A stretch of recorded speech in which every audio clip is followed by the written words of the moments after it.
आचार्य जी, सफलता का क्या राज। जी हाँ दोस्तों, स्वागत है आपका आचार्य प्रशांत द्वारा लिखी हुई बुक सफलता के अध्याय 4 में।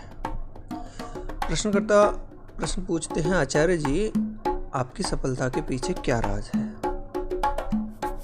आचार्य प्रशांत जवाब देते हैं कि राज कुछ भी नहीं है, बात सिर्फ इतनी सी थी कि सक्सेस वगैरह का कभी कुछ सोचा नहीं। हर कदम पर जो उचित लगा वो करता गया, उसी से अगला कदम निकलता चला गया। सक्सेस की बात सोच करके तो मैं तुम्हारे सामने नहीं बैठा होता। जो लोग उन बैकग्राउंड से आते हैं जहाँ से मैं हूँ, उनके सपने दूसरी तरह के होते हैं। उनकी सोच, कल्पनाएं, लक्ष्य दूसरे होते हैं।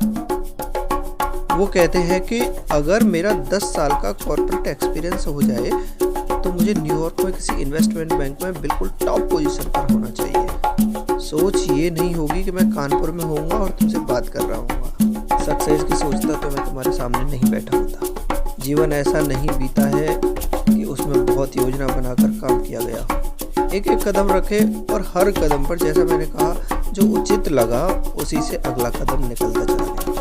और इसीलिए उसमें एक मजा है, एक अनियोजितता है, अनप्रेडिक्टेबिलिटी है। और इसीलिए आगे बढ़ने का मजा भी है, क्योंकि पता नहीं है कि आगे क्या बैठा हुआ है।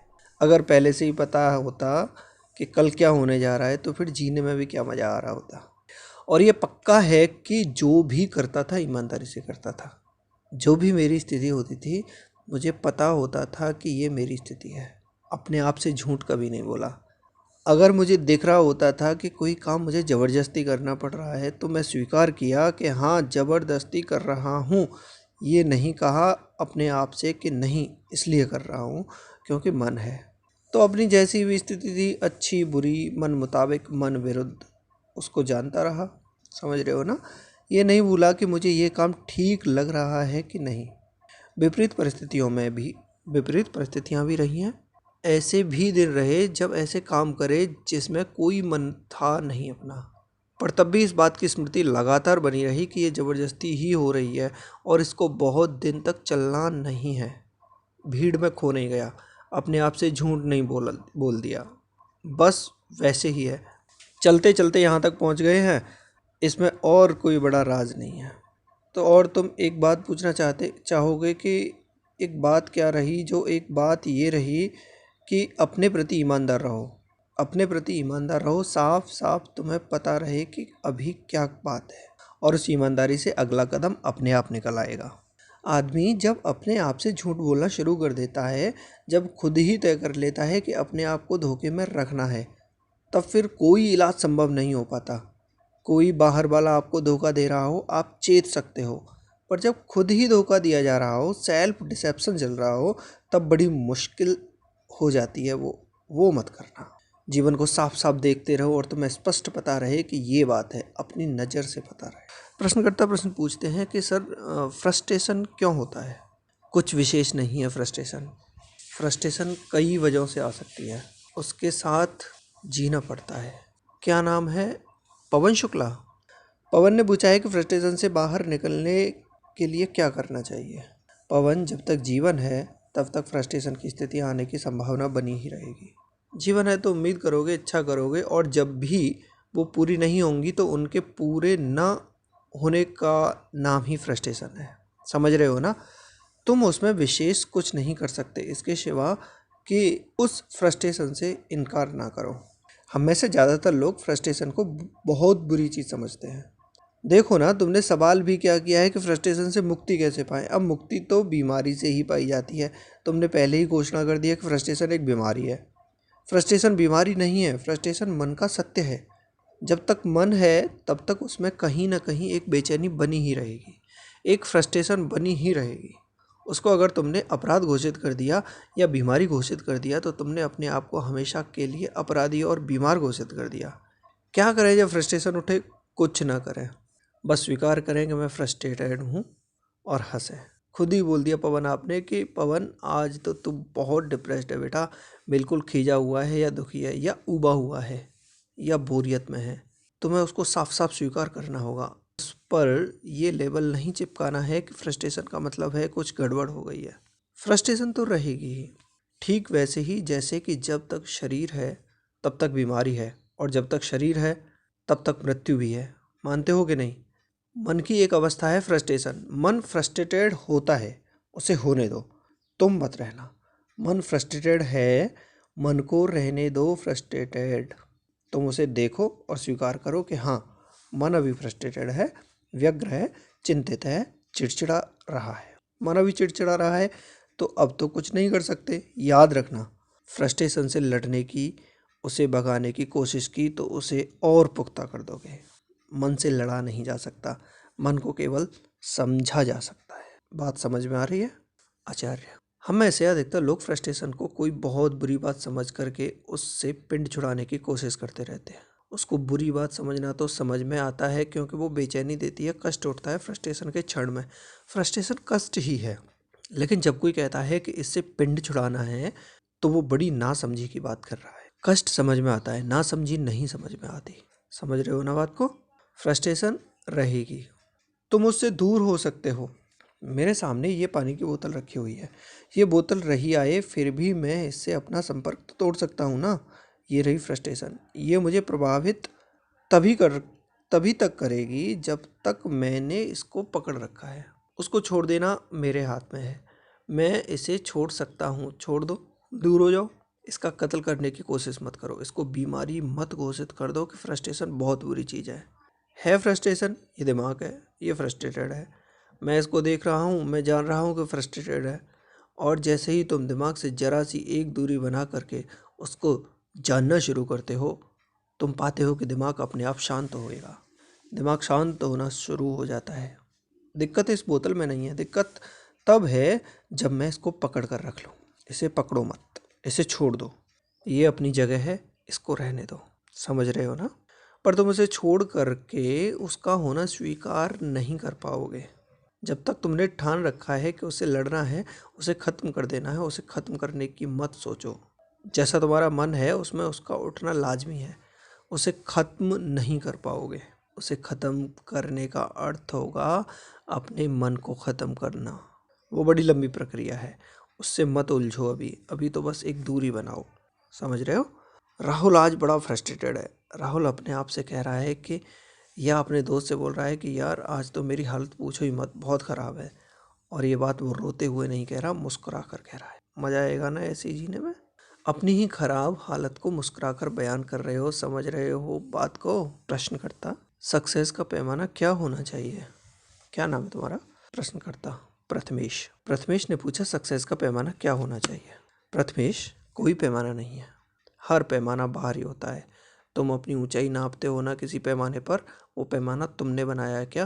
पैमाना माने स्टैंडर्ड, वो तुमने बनाया। पैमाना किसी और ने बनाया। ऊंचाई तुम अपनी नापते हो उस पर, है ना? हर पैमाना कहीं और से आता है, बाहरी होता है, और सफलता होती है तुम्हारी अपनी। उसको किसी और के पैमाने पर कैसे नाप सकते हैं? अपने आप को दूसरों के पैमाने पर नापना छोड़ो, नहीं तो पैमाने के अनुसार तुम सफल होगे, पर तुम साफ साफ जानते होंगे कि सफलता जैसा मुझे कुछ मिला नहीं है। और तुम गहरे रूप से सफल हो सकते हो, पर पैमाना ये बोलेगा कि इसको तो कुछ मिला ही नहीं, ये तो असफल ही है। सांसारिक पैमाना ये हो सकता है कि अगर तुम्हारे पास इतने पैसे हैं जो तुम सफल हो, और इतने पैसे नहीं है तो तुम असफल हो। ये बिल्कुल हो सकता है, एक सांसारिक पैमाना। पर उतने पैसे होने पर भी तुम्हारा मन रोया रोया जा रहा है तो तुम सफल हो। उतने पैसे होने पर भी उससे 10 गुना पाने की चाहत अभी बनी हुई है तो तुम सफल हो। और तुम्हारे पास नहीं है उतने पैसे जितने संसारी पैमाने के अनुसार होने चाहिए, लेकिन फिर भी मन शांत है, स्थिर है, तो तुम सफल हो कि नहीं हो?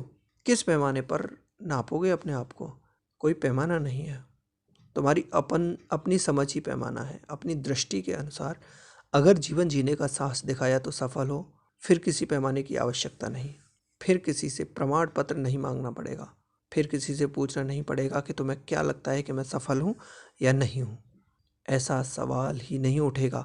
फिर आस पड़ोस जो भी बोलता रहे, समाज जो भी बोलता रहे, संबंधी जो भी बोलते रहें, तुम्हें अंतर नहीं पड़ेगा।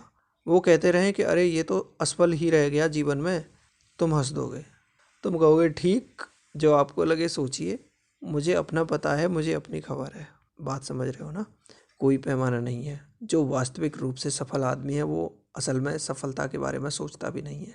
तुम उससे पूछोगे तुम सफल हो या असफल, वो ठिठक जाएगा। वो कहेगा ये तो कभी सोचा ही नहीं, हम तो जी रहे थे, मौज कर रहे थे, हम तो जी रहे थे, मौज कर रहे थे। तुम किसी के साथ खेल रहे हो बड़ी मस्ती में, कोई प्यारा दोस्त है तुम्हारा, जब खेल लो तो कोई तुमसे पूछे तुम सफल हो या असफल, तो क्या जवाब दोगे? तुम कहोगे कैसा बेहुदा सवाल है, अरे मैं तो खेल रहा था, इसमें क्या सफलता क्या असफलता।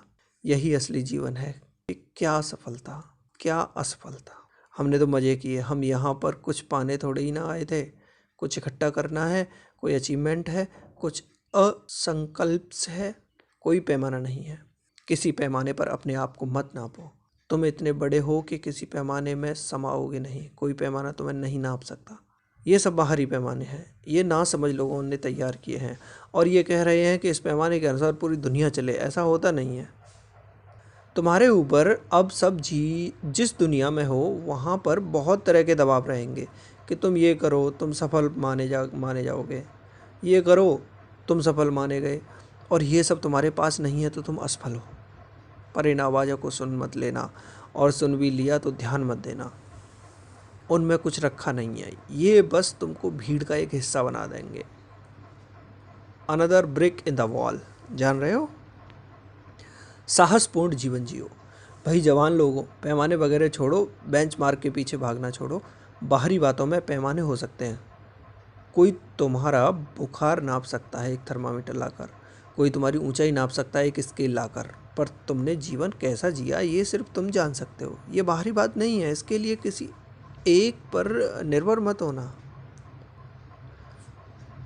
ये बात तो बस अपनी ही दृष्टि से देखी जा सकती है। क्या मैं वही कर रहा हूँ जो मैं समझ रहा हूँ? क्या मैं समझ भी रहा हूँ? क्या मैं होश में हूँ? होश में हो तो सफल हो। अब किसी पैमाने की ज़रूरत ही नहीं है। ठीक है? प्रश्नकर्ता: सर, हम कभी कभी सोचते हैं कि हमारे पिताजी हम पर इतना पैसा खर्च करते हैं और तो ये हमारी जिम्मेदारी है कि वो बर्बाद न जाए, पर फिर बाद में सोचते हैं कि क्या होगा कैसा होगा और सो जाते हैं। आचार्य प्रसाद: वैसा इसलिए होता है क्योंकि तुम्हारे पढ़ने का कारण ही गड़बड़ है। जब तक तुम इस कारण पढ़ोगे कि पिताजी हम पर पैसा खर्च कर रहे हैं तो हमारी जिम्मेदारी बनती है, तब तक तुम्हारे पढ़ने में कोई रस नहीं रहेगा। तब तक तुम पढ़ाई को बस एक कर्तव्य समझकर पढ़ोगे, और कर्तव्य में किसका मन लगता है आज तक? असली पढ़ाई होती है जब तुम कर्तव्य के कारण नहीं, प्रेम के कारण पढ़ते हो। जब तुम्हें पढ़ने में मज़ा आता है। जितने भी लोगों ने कुछ ऐसा करने की कोशिश की जो उन पर मात्र एक ड्यूटी था, एक बंधन था, ऑब्लिगेशन था, बाध्यता थी, दायित्व था, और ये सब शब्द खूब सुनते हो ना। तुम्हारा दायित्व बनता है कि ऐसा करो वैसा करो। जब तक दायित्वों का निर्वाह करते रहोगे तब तक तुम कुछ नहीं कर पाओगे। तुम्हारी प्रकृति नहीं है दायित्व निभाना। तुम्हारी प्रकृति तुम्हारा कोई दायित्व सच पूछो तो कुछ तुम्हारा कोई दायित्व सच पूछो तो कुछ है ही नहीं। तुम्हारा एकमात्र दायित्व है अपने प्रति सजग रहना और एक होशपूर्ण जीवन जीना, और कोई दायित्व नहीं है तुम्हारा। कर्तव्यों का निर्वाह नहीं किया जाता पढ़ाई करके। एजुकेशन ड्यूटी की तरह नहीं हो सकती। वो तो तुम्हारी मौज है, तुम्हारा जीवन है, ये तुम्हारा उत्सव है कि मैं पढ़ रहा हूँ, मुझे मज़े आ रहे हैं। तुम ऐसा सोचकर पढ़ोगे कि अरे इतने पैसे लगे हैं तो पढ़ लेना चाहिए, तो थोड़ी देर के लिए पढ़ लोगे, फिर वही होगा जो तुम्हारे साथ होगा, थोड़ी देर में नींद आ जाएगी। कर्तव्य तो बोझ होता है, उसे कौन कितनी देर तक ढो सकता है। प्रेम बोझ नहीं होता। कर्तव्य बोझ होता है, उसका बहुत देर तक नहीं ढो पाओगे। जीवन में जो कुछ भी कर्तव्य के नाते, दायित्व के नाते करोगे, उसमें कभी कोई गर्मी नहीं हो रहेगी। वो हमेशा एक मुर्दा ठंडी सी चीज़ रहेगी। पर हम करें क्या? हमारे सब संबंध ही प्रेम की जगह कर्तव्य पर बने हुए हैं, इसलिए हमारे संबंधों में भी जान नहीं रहती है। कैसे भी संबंध हो, घर वालों से संबंध, किताबों से संबंध, कॉलेज से संबंध, स्वयं से संबंध, हर जगह तो हमने कर्तव्य ठूंस रखे हैं। प्रेम का नामो निशान नहीं है। प्रेम भी कर्तव्य के नाते करते हो क्या कि मेरा कर्तव्य है कि प्रेम करूं, और अपने आप को कहकर के प्रेम कर सकते हैं कि देख तेरा कर्तव्य है कि तू इससे प्रेम कर। इतना भी बोल लो, कर पाओगे? है तो है, नहीं है तो नहीं है। पढ़ाई कोई कर्तव्य नहीं है। पढ़ाई तुम्हारी अपनी जागरूकता है, उसके लिए पढ़ो, जानने के लिए पढ़ो, जगने के लिए पढ़ो, और फिर पढ़ाई बहुत मज़ेदार हो जाएगी। इसलिए नहीं पढ़ो कि घर वालों ने पैसे खर्च किए हैं। घर वालों के साथ भी अगर न्याय करना होगा तो उनके पैसों को भूल जाओ। तो ये था सफलता पुस्तक का अध्याय 4, सफलता का राज, जिसमें अलग अलग प्रश्नों के जवाब दिया आचार्य प्रशांत ने। आशा है कि आपको ठीक तरह से वॉइस पहुंच रही होगी। आशा है कि आपको ऑडियो आर्टिकल अच्छा लगा होगा।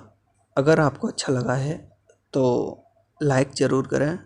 अगर कंटेंट थोड़ा ठीक लग रहा है तो चैनल को सब्सक्राइब कर लें।